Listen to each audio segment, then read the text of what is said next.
दोस्तों, द्रौपदी मुर्मू के 14 सवाल सुप्रीम कोर्ट ने जिसका धांसू जवाब दे दिया है। हक्का बक्का हो गए मोदी और शाह। राज्यपाल और राष्ट्रपति को तय समय सीमा के भीतर बिलों पर फैसले लेने होंगे। इस मामले में सुप्रीम कोर्ट और सरकार, यहां तक कि अब राष्ट्रपति द्रौपदी मुर्मू भी इस मुद्दे को लेकर के सुप्रीम कोर्ट एक तरफ, सरकार सरकारी पक्ष द्रौपदी मुर्मू दूसरी तरफ, ये दोनों आमने सामने हैं। राष्ट्रपति या सुप्रीम कोर्ट, दोनों में से कौन सबसे बड़ा है? इस मामले में सुप्रीम कोर्ट का करारा जवाब आ गया है। सुप्रीम कोर्ट ने केंद्र सरकार की गाइडलाइन से ही फैसला सुनाया था, जिस फैसले के लिए सुप्रीम कोर्ट को सुप्रीम कोठा करार दिया गया था, और यह फैसला सरकार की गाइडलाइन के चलते लिया गया है। द्रौपदी मुर्मू की 14 सवाल वाली चिट्ठी पर सुप्रीम कोर्ट का जो करारा जवाब आया है, उसके बारे में आज तफसील से इस वीडियो में आपको मैं बतलाऊंगी, तो आखिर तक वीडियो में बने रहें। नमस्कार, मैं हूं आपके साथ अदिति और आप 4 PM देख रहे हैं।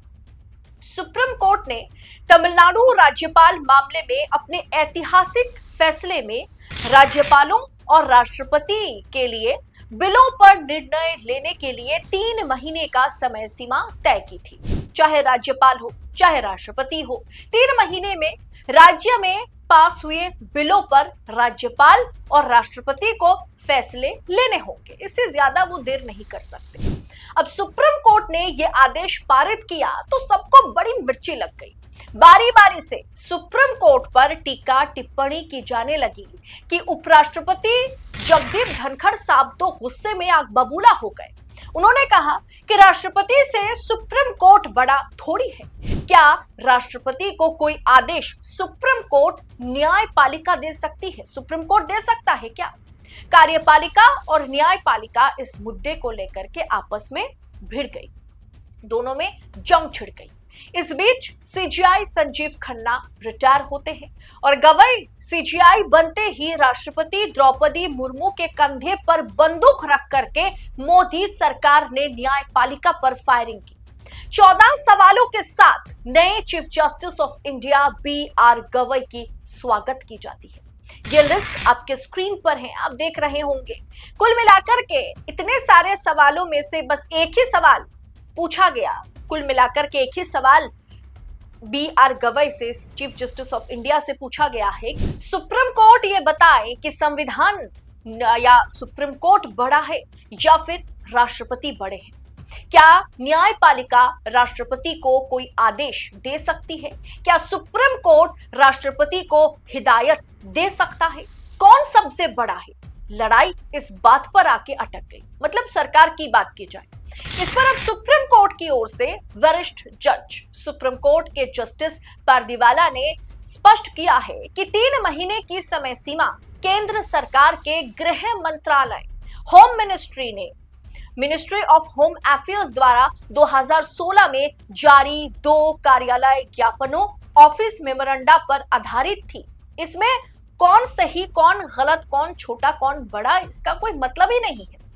हमने सरकारी गाइडलाइन का पालन किया।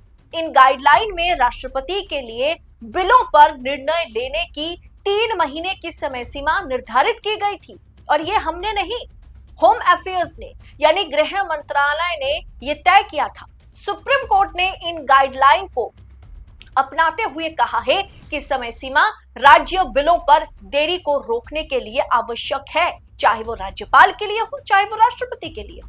कोर्ट ने यह भी निर्देश दिया कि यदि 3 महीने में अधिक देरी की जाती है, 3 महीने से ज्यादा देरी की जाती है, तो इसके लिए वैध कारणों को दस्तावेज में दर्ज करना होगा। मतलब राष्ट्रपति हो, राज्यपाल हो, उन्हें बताना होगा कि इतनी देरी क्यों हुई और संबोधित पक्षों को सूचित करना होगा। इस फैसले ने यह सुनिश्चित किया कि राज्यपाल या राष्ट्रपति द्वारा बिलों को अनिश्चित काल तक उस पर कुंडली मार के बैठ जाना, ऐसा नहीं चल सकता। और ये गाइडलाइन सुप्रीम कोर्ट ने नहीं बनाया है, ये गाइडलाइन खुद गृह मंत्रालय ने जारी किया है। किसी स्टेट असेंबली में पास किए गए बिलों पर ज्यादा समय के लिए उन तमाम बिलों को रोकना, उस पर फाइनल डिसीजन के तौर पर उसे रिजेक्ट करना या उस पर हस्ताक्षर करना, हामी भरना, इसमें देरी मंजूरी नहीं है। मतलब इसमें आप देरी नहीं कर सकते। जस्टिस पारदीवाला ने यह स्पष्ट किया है कि सुप्रीम कोर्ट सरकारी गाइडलाइन और संविधान के खिलाफ जाकर के मनमर्जियां नहीं चला रहा है। न्यायपालिका अपनी मनमर्जियां नहीं चला रही है। सरकार ने जो कुछ भी गाइडलाइन में लिखा था, हमने तो उसी को दोहराया। राज्यपाल और राष्ट्रपति के लिए समय सीमा तय करना, ये केंद्र सरकार की अपनी ही गाइडलाइन से हमने लिया है। ये सुप्रीम कोर्ट ने अपने मनमर्जी के मुताबिक नहीं लेकर के आया, ये सरकारी गाइडलाइन से हमने ली है। क्या आपको लगता है संवैधानिक पद पर बैठे कोई भी व्यक्ति संविधान से बड़ा, संविधान से ऊपर हो सकता है? यह विवाद संवैधानिक संस्थाओं के बीच टकराव को बढ़ावा देगा। दोस्तों, अब सोचिए, द्रौपदी मुर्मू ने 14 सवाल पूछे सीजेआई BR गवई से। अब आप खुद सोचिए, सुप्रीम कोर्ट के वरिष्ठ जज ने यह कहा कि ये तो 2016 में जो मेमोरेंडा, जो गाइडलाइन सरकार की ओर से होम अफेयर्स से जारी की गई थी, हमने तो बस उसी को दोहराया है 2025 के इस फैसले में। तो जो गाली सुप्रीम कोर्ट को पड़ रही थी, जिस तरीके से ये फैसला सुनाने के चलते, राज्यपाल और राष्ट्रपति को आदेश देने के चलते सुप्रीम कोर्ट को सुप्रीम कोठा कहा जा रहा था, क्या अब वो सवाल सरकार से पूछा जाएगा? होम अफेयर्स यानी गृह मंत्रालय, गृह मंत्री अमित शाह से पूछा जाएगा? क्या अब गाली उन्हें नहीं पड़नी चाहिए? यानी जो फायरिंग द्रौपदी मुर्मू के कंधे पर बंदूक रख करके सरकार करना चाह रही थी या कर चुकी थी, वो फायरिंग उन्हें उल्टा पड़ गया। इस पूरे विषय पर दोस्तों आपकी राय क्या है? सुप्रीम कोर्ट ने सरकारी गाइडलाइन का पालन करते ही यह फैसला सुनाया था, जो सरकारी गाइडलाइन में खुद सरकार ने जारी किया था कि राज्यपाल और राष्ट्रपति के लिए समय सीमा तय होनी चाहिए। 3 महीने के भीतर उन्हें हर एक बिल पर जवाब देना है, चाहे हाँ हो चाहे ना हो। अब सुप्रीम कोर्ट ने उसी को जब दोहराया तो सवालों के घेरे में सुप्रीम कोर्ट आ गया। सुप्रीम कोर्ट सुप्रीम कोठा बन गया। सुप्रीम कोर्ट सुप्रीम नहीं है, यह हिदायत उपराष्ट्रपति सुप्रीम कोर्ट CGI को देने लग गए थे। अब दोस्तों, इस पूरे विषय पर आपकी राय क्या है?